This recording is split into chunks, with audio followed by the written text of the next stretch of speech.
Middle east हो या फिर रशिया हो, जहां पर भी दुनिया में क्रूड ऑयल या गैस की बात होगी वहां पर भारत का नाम तो हमेशा सामने आएगा, क्योंकि भारत दुनिया के सबसे बड़े ऑयल इंपोर्टर देशों में से एक है। और कंट्रीज क्या करती हैं कि वो कोशिश करती हैं कि उनको एक ही बड़ा खरीदार मिल जाए ताकि उनको कई सारे कस्टमर्स ना ढूंढने पड़े। ऐसे में क्रूड ऑयल की मार्केट में भारत एक बहुत ही इंपॉर्टेंट पोजीशन को होल्ड करता है। इस बार भी ईरान ने भारत के सामने अपील करते हुए मदद की गुहार लगाई है और भारत को साल 2018 से पहले का समय याद दिलाकर इमोशनल करने की कोशिश की है ताकि भारत ईरान के साथ स्ट्रेटेजिक पार्टनरशिप को रिस्टोर करे। अब इसमें 60 दिनों का क्या एंगल है, क्या ये पूरा मामला, उसके ऊपर तो हम बात करेंगे ही, लेकिन मिडिल ईस्ट में ईरान सिचुएशन को नॉर्मलाइज करने के लिए जो डिप्लोमेटिक एफर्ट्स हो रहे हैं उस पर ईरान की भारत में एम्बेसी ने क्या बयान दिया है उसको भी हम डिस्कस करेंगे। साथ में ये भी जानेंगे कि क्यों जापान की प्राइम मिनिस्टर ने एंड मोमेंट के ऊपर अपने भारत दौरे में चेंजेस कर लिए हैं। और साथ में ये भी चर्चा करेंगे कि कैसे यूएस प्रेसिडेंट डोनाल्ड ट्रम्प ने भारत में जो अपने पर्सनल रिप्रेजेंटेटिव को भेजा था,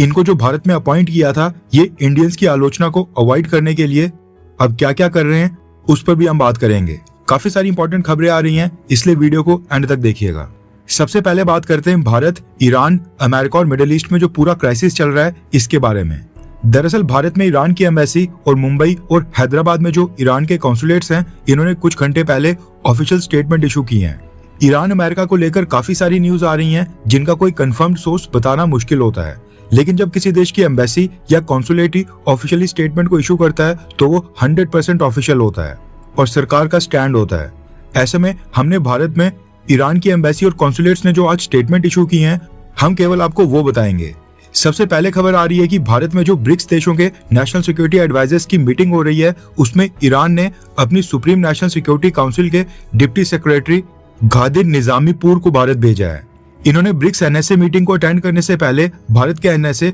अजीत डोवाल सर और साथ में जो चाइना के फॉरेन मिनिस्टर वांग यी भारत आए हैं, दोनों के साथ अलग अलग बायलैटरल लेवल के ऊपर डेलीगेशन मीटिंग की है। और इस मीटिंग में एक ही संदेश आया है, वो है एनर्जी के मामले में भारत और चाइना का कोऑपरेशन। दरअसल न्यूज निकल कर आ रही है कि स्विट्जरलैंड में जो ईरान और अमेरिका के बीच पहले राउंड की पीस टॉक्स हुई हैं, उसमें ईरान ने अमेरिका के सामने जो कंडीशन रखी थी, उसमें से एक कंडीशन ये भी थी कि अगले 60 दिनों तक अमेरिका और ईरान के बीच जो नेगोशिएशन चलेंगी, इस दौरान अमेरिका ईरान के क्रूड ऑयल या एनर्जी एक्सपोर्ट के ऊपर सैंक्शंस का वेवर दे और ईरान बिना किसी रिस्ट्रिक्शन के अपना ऑयल और गैस को एक्सपोर्ट कर पाए। अब इसमें नोट करने वाली बात यह है कि जो अमेरिका ने अगले 60 दिनों तक ईरान को प्रतिबंध में छूट दी है, ये सिर्फ ईरान के क्रूड ऑयल के ऊपर नहीं है, बल्कि उसके साथ साथ रिफाइंड पेट्रोलियम प्रोडक्ट जैसे कि डीजल, गैसोलीन यानी petrol, jet fuel, fuel oil, natural gas और एलएनजी की प्रोडक्शन, इनकी सेल और ट्रांसपोर्ट के ऊपर भी वेवर मिला है। इसके साथ ही ईरान के पेट्रोकेमिकल सेक्टर जैसे कि पॉलीमर्स,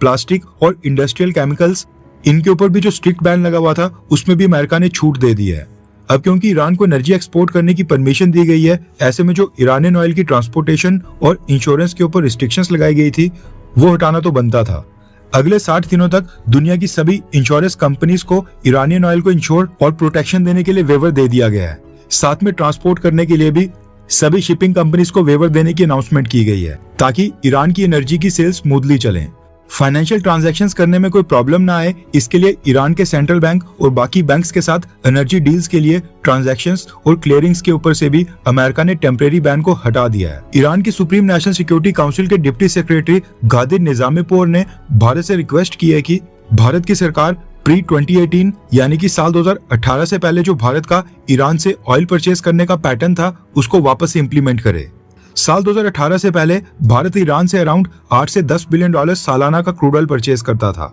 अब ये 60 दिनों का वेवर मिलने के बाद भारत ईरान की रिक्वेस्ट को मानते हुए ईरान से कितने बिलियन डॉलर्स का क्रूड ऑयल परचेज करता है, वो तो हम अगले महीने की स्टार्टिंग में जब डेटा आएगा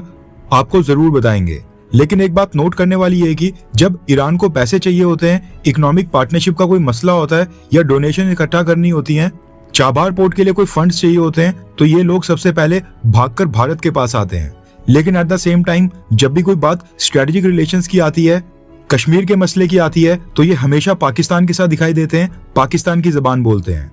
न्यूज आ रही है कि आज भी ईरान के प्रेसिडेंट मसूद पेजेश्कियान ये पाकिस्तान के दौरे के ऊपर आए हैं। 28 फरवरी को जब अमेरिका और इजराइल ने ईरान के ऊपर मिलिट्री स्ट्राइक्स की थी, उसके बाद ईरान के प्रेसिडेंट मसूद पेजेश्कियान का ये पहला विदेशी दौरा था, पहली फॉरेन विजिट थी और इस विजिट के लिए ईरान ने पाकिस्तान को चुना है, जो दिखाता है कि ईरान के लिए इस समय सबसे इंपॉर्टेंट देश पाकिस्तान ही है। और जिस तरह से ईरान ने रशिया यूक्रेन वॉर में रशिया को शायद ड्रोन्स प्रोवाइड किए थे, अब ये पॉसिबिलिटी जताई जा रही है कि अगली बार जब भी पाकिस्तान और भारत के बीच मिलिट्री कॉन्फ्लिक्ट होगा, उस समय ईरान पाकिस्तान को अपने शायद ड्रोन प्रोवाइड कर सकता है। इसके साथ ही ईरान के भारत में कॉन्सुलेट ने यह भी बात कंफर्म की है कि स्विट्जरलैंड में जो ईरान और अमेरिका के बीच नेगोशिएशंस की पहली मीटिंग थी, वो केवल 80 मिनट तक चली थी। 80 मिनट के बाद मीटिंग आगे और चलनी थी, लेकिन पीछे से यूएस प्रेसिडेंट डोनाल्ड ट्रंप ने ईरान की नेगोशिएशंस की टीम, ईरानियन प्रेसिडेंट और ईरान के ऊपर स्ट्राइक्स करने की धमकी दे दी। और जैसे ही स्विट्जरलैंड में ईरान की टीम को यह मैसेज आया कि वो वहां पर गुड फेथ में मीटिंग कर रहे हैं,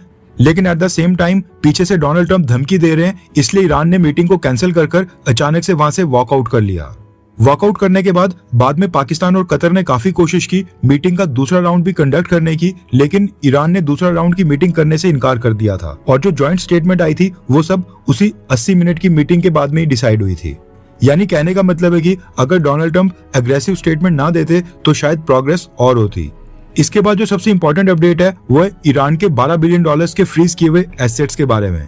यूएस वाइस प्रेसिडेंट जेडी वांस ने अभी कुछ ही घंटे पहले क्लेम किया है कि अमेरिका ईरान के कुछ एसेट्स को रिलीज करने के बारे में कंसीडर कर सकता है, अगर ईरान उस पैसे से अमेरिकन एग्रीकल्चरल प्रोडक्ट्स जैसे कि सोय, कॉर्न और व्हीट परचेज कर ले। यानी अमेरिका का कहना है कि हम ईरान के अकाउंट में पैसे ट्रांसफर नहीं करेंगे, बल्कि उतने वर्थ का सोय, कॉर्न और व्हीट या फिर बाकी कोई एग्रीकल्चरल प्रोडक्ट ईरान को हम ट्रांसफर कर सकते हैं, वो ईरान हमसे परचेज कर ले। लेकिन भारत में ईरान के कॉन्सुलेट ने यूएस वाइस प्रेसिडेंट जेडी वांस की स्टेटमेंट को रिजेक्ट कर दिया है और कहा है कि ईरान के साथ जो अरेंजमेंट हुआ है, उसमें ऐसी कोई भी कंडीशन एग्रीमेंट के अंदर मेंशन नहीं की गई है। यानी जेडी वांस जो कह रहे हैं, वो ईरान ने रिटर्न में बिल्कुल नहीं लिख के दिया है। न्यूज आ रही है कि ईरान ने $12 बिलियन के एसेट रिलीज करने की मांग की है, लेकिन अमेरिका ईरान को डायरेक्ट एसेट ट्रांसफर करना नहीं चाहता है। अमेरिका चाहता है कि ईरान उतनी वैल्यू के गुड्स या बाकी कोई आइटम अमेरिका से परचेज करके इंपोर्ट कर ले, क्योंकि अगर डायरेक्ट अमाउंट या एसेट्स ईरान को ट्रांसफर किए गए तो ये मुद्दा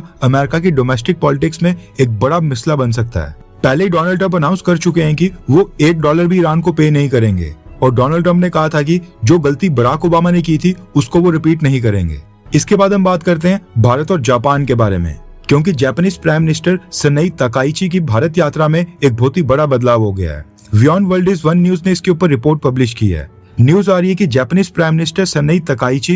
पहले अपने भारत दौरे की शुरुआत नॉर्थ ईस्ट में असम से करने वाली थी। असम गवर्नमेंट ने इसकी प्रिपरेशन भी स्टार्ट कर दी थी, लेकिन अब एंड मोमेंट के ऊपर न्यूज आ रही है कि जापानीज प्राइम मिनिस्टर डायरेक्ट देश की राजधानी दिल्ली आएंगी और नॉर्थ ईस्ट जाने का प्लान अब कैंसिल कर दिया गया है। रिपोर्ट के अकॉर्डिंग जापानीज प्राइम मिनिस्टर 1 जुलाई को भारत आ रही हैं और ये उनका 3 दिन का भारत का दौरा होगा। असम के गुवाहाटी ना जाने के पीछे जापानीज साइड ने लॉजिस्टिकल कंस्ट्रेंट और डोमेस्टिक कमिटमेंट्स का हवाला दिया है, लेकिन ये जो नॉर्थ ईस्ट का प्लान ड्रॉप हो गया है, ये हमको साल 2019 की याद दिलाता है, क्योंकि साल 2019 में भी Japanese prime minister Shinzo Abe उस समय एनुअल समिट के लिए भारत में आ रहे थे और तब भी उनकी भारत यात्रा की शुरुआत असम गुवाहाटी से होने वाली थी, लेकिन उनको भी एंड मोमेंट के ऊपर असम नॉर्थ ईस्ट की विजिट को कैंसिल कर डायरेक्ट राजधानी तक अपनी यात्रा सीमित रखनी पड़ी थी। हालांकि साल 2019 में अलग रीजंस थे। उस समय सिटीजनशिप अमेंडमेंट एक्ट और एनआरसी को लेकर नॉर्थ ईस्ट और गुवाहाटी में बड़े लेवल के ऊपर लोकल प्रोटेस्ट और विरोध हो रहे थे।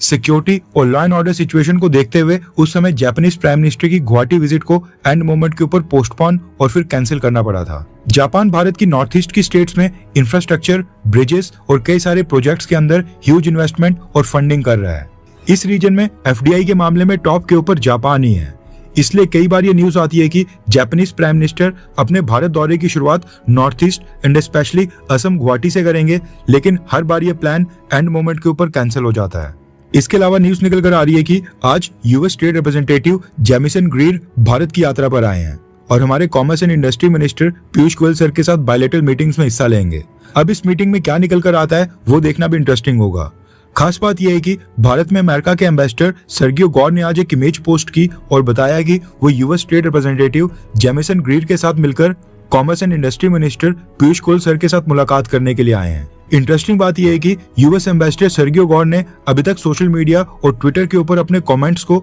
ऑफ करके रखा हुआ है। 15 जून के बाद से सर्गियो गौर ने कमेंट ऑफ किए हुए हैं ताकि जो इंडियंस का बैकलैश और नाराजगी कमेंट्स के अंदर देखने को मिल रही है वो उनको ना देखनी पड़े।